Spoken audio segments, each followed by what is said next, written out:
channel. Nah, di video kali ini kita akan membahas tentang apa itu apresiasi prosa fiksi. Nah, kalau di video sebelumnya kita membahas tentang apresiasi puisi. Kali ini kita membahas tentang apresiasi prosa fiksi. Sebelum itu, kita harus tahu apa sih apresiasi, apa itu prosa, dan juga apa itu fiksi. Mari kita bahas satu persatu. Sebelum itu, jangan lupa untuk tekan tombol subscribe, like video ini, dan juga komen kalau bermanfaat buat kamu. Oke, mari kita bahas satu persatu. Nah, yang pertama itu ada yang namanya apresiasi. Apresiasi merupakan sebuah bentuk penghargaan ataupun bentuk penilaian yang kita lakukan kepada sebuah karya sastra ataupun pengarang.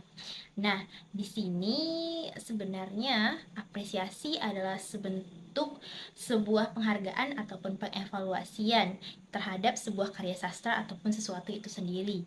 Kemudian ada prosa. Prosa sendiri merupakan sebuah karya sastra yang berbentuk cerita yang disampaikan melalui narasi. Kemudian prosa merupakan sebuah karangan bebas yang tidak mengandung unsur rima serta memiliki sebuah karangan yang bersifat sementara ataupun hayalan. Nah, sama juga dengan fiksi. Fiksi merupakan cita rekaan ataupun hayalan semata dan tidak berdasarkan pada kenyataan yang sebenarnya. Jadi, apresiasi prosa fiksi adalah sebuah kegiatan yang dilakukan untuk menikmati atau menilai sebuah karya sastra. Nah, baik itu berupa cerpen, novel, ataupun karya sastra bersifat hayalan lainnya. Kemudian, kita harus memberi sebuah apresiasi dengan tujuan agar para pengarang ataupun para sastrawan bisa menulis ataupun menciptakan karangan-karangan fiksi yang lainnya. Nah, di dalam apresiasi prosa fiksi sendiri ada 5 tahapan nih yang harus kita ketahui. Apa aja ya tahap-tahapannya? Yang pertama ada tahap penikmatan.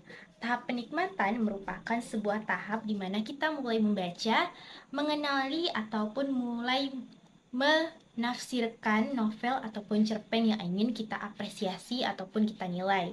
Yang kedua adalah tahap penghargaan.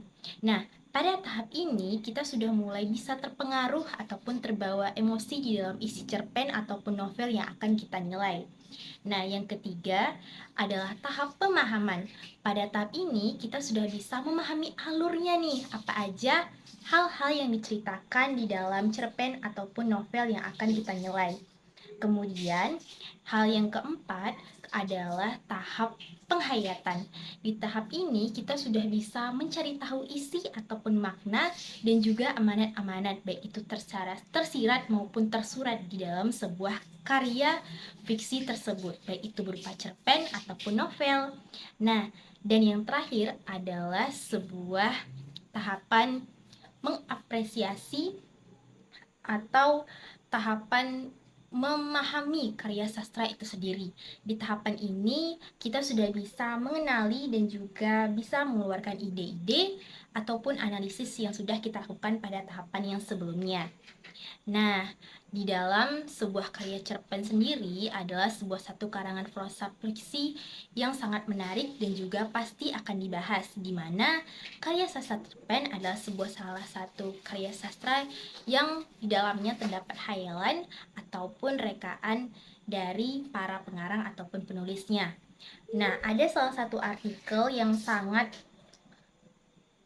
menarik di dalam sebuah cerpen, yaitu karya dari Sutarji Halzumbahri, yang mana di dalam artikel tersebut memuat tentang penyakit cerpen yang ada di Indonesia. Nah, beliau mengatakan ada 4 nih penyakit cerpen yang ada di Indonesia.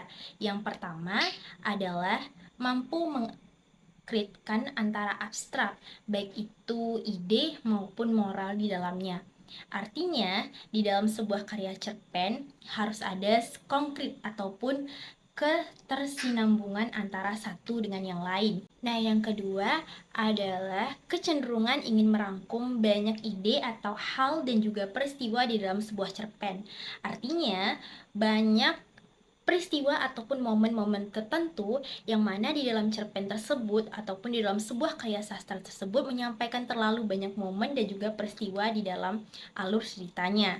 Kemudian yang ketiga ada juga kurangnya disiplin dalam menulis. Artinya di dalam menulis ini bukan hanya sekedar gaya bahasa, akan tetapi gaya penceritaan dan juga gaya penyampaian makna dan juga penyampaian adegan-adegan tertentu di dalam cerpen ataupun karya sastranya sangat tidak diperhatikan atau kurang keterampilannya. Yang keempat adalah sebuah keterampilan dalam menggunakan bahasa Indonesia yang baik dan benar. Yang mana kita ketahui tentunya kita membutuhkan sebuah keterampilan yang baik dan juga keterampilan yang cepat, yang tepat dalam membuat sebuah karya cerpen. Nah, keempat penyakit cerpen di Indonesia tersebut merupakan salah satu artikel yang sangat menarik yang ditulis oleh Bapak Sutarji. Nah, dengan demikian kita harus mengetahui bahwa apresiasi prosa fiksi bukan hanya didasarkan pada sebuah rekaan ataupun hayalan semata dari para pengarang atau penulisnya, akan tetapi harus ada hal-hal yang diperhatikan dalam penulisan sehingga alur-alur ataupun cerita dan juga peristiwa di dalam cerpen bisa direalisasikan atau berkesinambungan dan menghindari adanya 4 penyakit cerpen yang sudah kita bahas sebelumnya. Nah, itu dia tadi pengantar tentang apa itu apresiasi prosa fiksi. Semoga teman-teman memahami dan juga bisa dijadikan referensi untuk pembelajaran di apresiasi prosa fiksi. So, jangan lupa untuk tekan tombol subscribe-nya dan komen kalau misalnya ada pertanyaan ataupun saran-saran lainnya. Terima kasih, sampai jumpa di videoku selanjutnya.